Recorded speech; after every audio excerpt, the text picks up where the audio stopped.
আলিপুরদুয়ারের অত্যন্ত প্রিয় দীর্ঘদিনের লড়াকু বর্ষিয়ান নেতা হেমন্ত কুমার রায় সহ মঞ্চাসীন বিভিন্ন দলের বিভিন্ন ক্ষেত্রের নেতৃবৃন্দ, এই এলাকার চিন্তাশীল নাগরিকবৃন্দ, মা এবং বোনেরা, আপনারা অনেকক্ষণ যাবৎ ভারতীয় জনতা পার্টির বিভিন্ন বক্তার মুখে বক্তব্য শুনছেন। এই পরিবর্তন সভা আমি করেছিলাম 2011 সালে।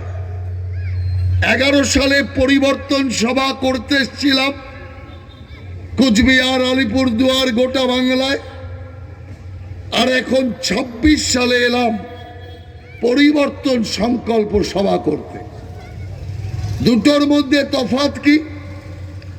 2011 সালের সভায় আমি বলেছিলাম, হে বাংলার মানুষ, পরিবর্তন তো করতে হবে, কিন্তু দেখবেন পরিবর্তনের ভুলে ডাকাত তাড়িয়ে ডাকাত আনবেন না। রঘু ডাকাতকে তাড়িয়ে কালু ডাকাতকে ক্ষমতায় ডেকে আনছেন না তো। মানুষ ওই সময় বুঝতে পারেনি, পরে বলছে আপনি ঠিক বলেছিলেন, আমরা ডাকাত তাড়িয়ে ডাকাত এনেছি, কি ভুল করেছি। তা আমিও মনে মনে ভাবতাম, সেদিন যখন আমি বললাম তখন বুঝতে পারল না, আর এখন বুঝে আফসোস করছে কেন?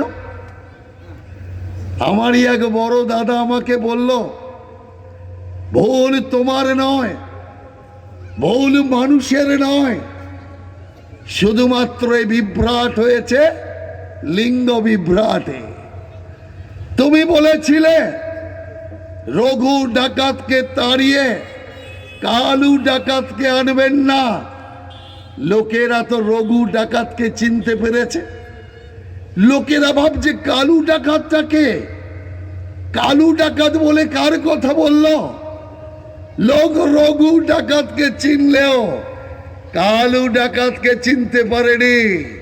তোমার বলা উচিত ছিল রঘু ডাকাতকে তাড়িয়ে ফুলন ডাকাতকে আনবেন না, ফুলন ডাকাতকে আনবেন।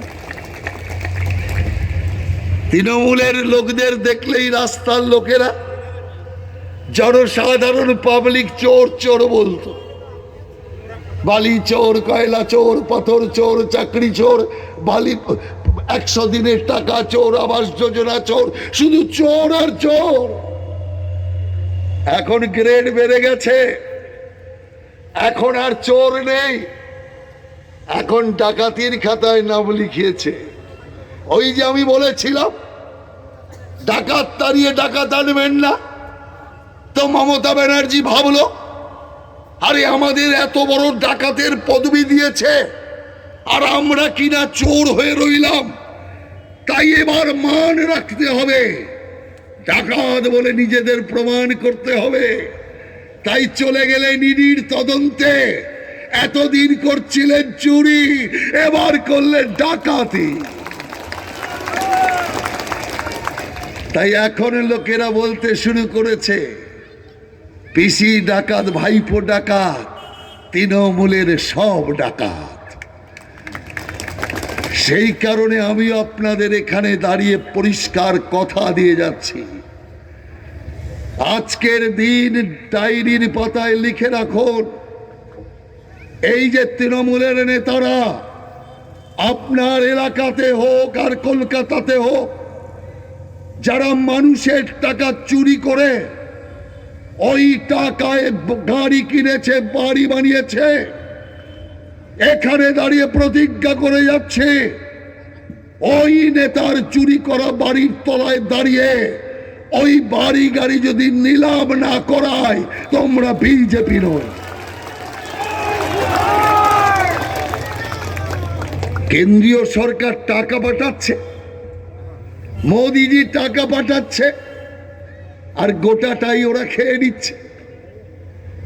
যখন 100 দিনের টাকা আগে খেত না, তখন একদিন মোদিজি আমাকে জিজ্ঞাসা করলো, একটা মিটিংয়ে, মুম্বাইতে হচ্ছিল মিটিং, আমাকে ডেকে জিজ্ঞাসা করলো কেমন চলছে বাংলা। আজ থেকে 9 বছর আগের কথা বলছি। আমি বললাম, বাংলায় তো যা আপনি পাঠাচ্ছেন 100 দিনের টাকা সব তৃণমূল খেয়ে নিচ্ছে, গরিব মানুষ টাকা পাচ্ছে না। মোদিজি মনে মনে দুঃখ পেলেন। ঠিক তার 4 বছর বাদে কেরালায় আরেকটা মিটিংয়ে আমার সাথে দেখা। আমাকে মোদিজি খুব গর্ব ভরে বুক ফুলিয়ে ডাকলেন, ডেকে বললেন, রাহুল ভাই, এখন তো আমি ব্যাংকের মাধ্যমে 100 দিনের টাকা পাঠাচ্ছি, অতএব 100 দিনের টাকা এখন আর কেউ খেতে পারবে না। আমি শুনে কি বলবো ভাবছিলাম, এত মন খুশি, দুঃখ দেব।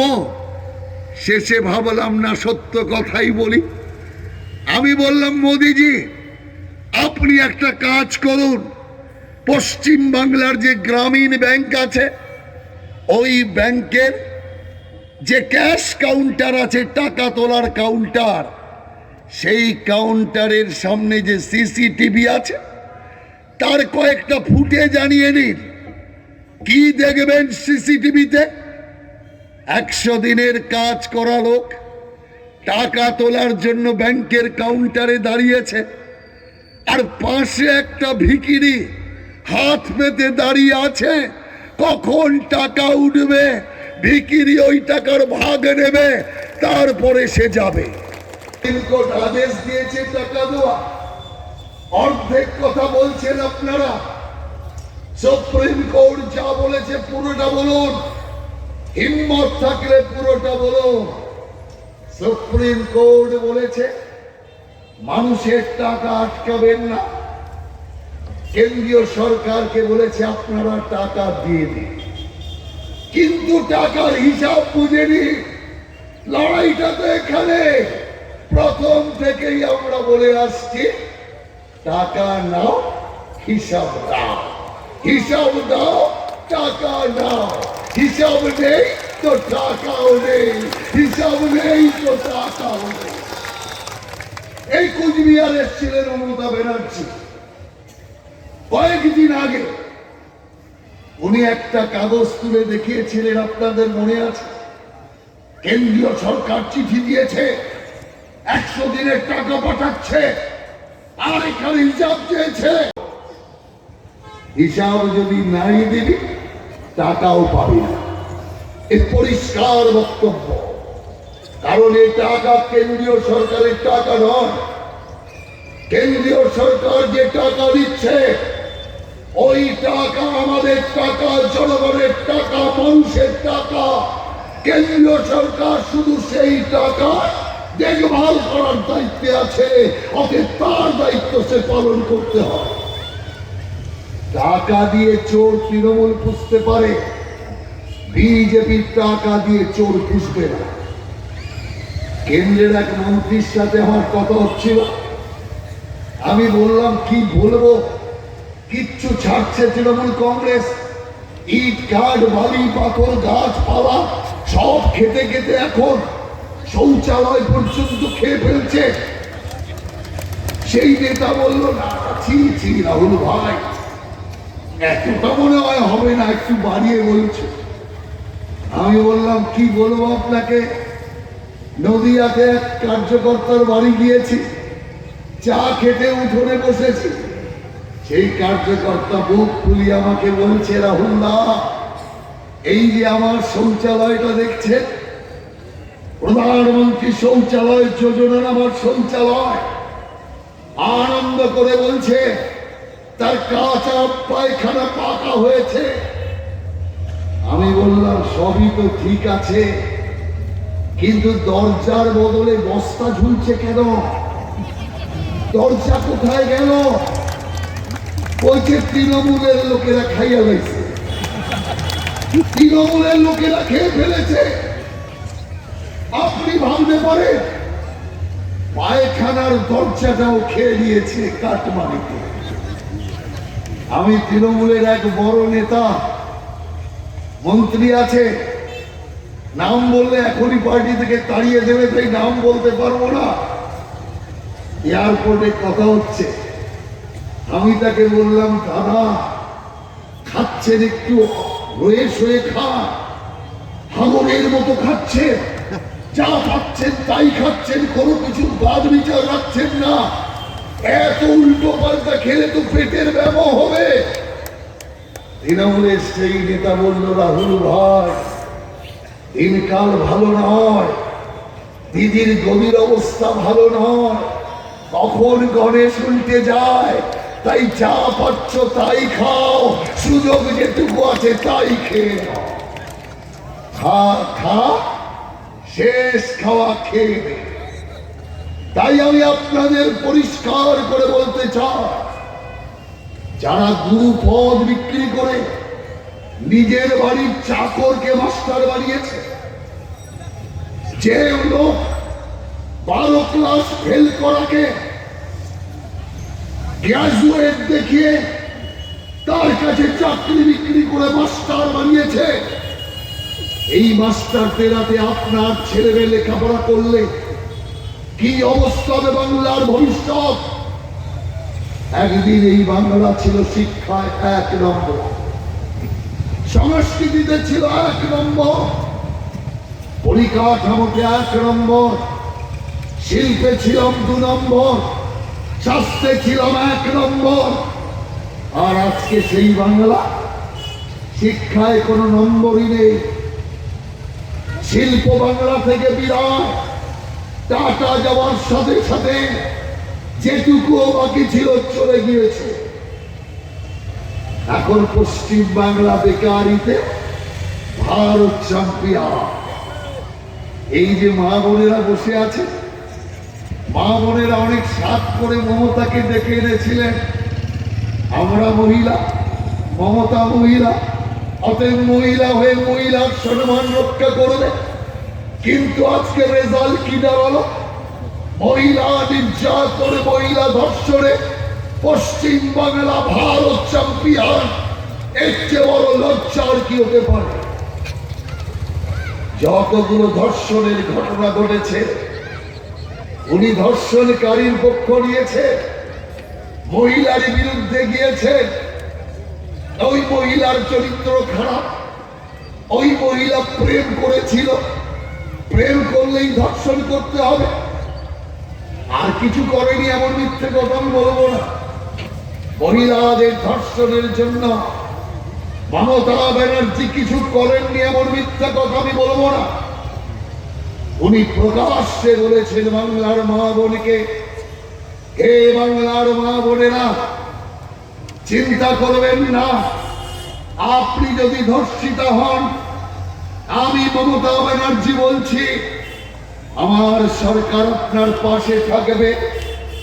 আপনি ধর্ষিতা হলে আমার সরকার আপনাকে 20,000 টাকা ক্ষতিপূরণ দেবে।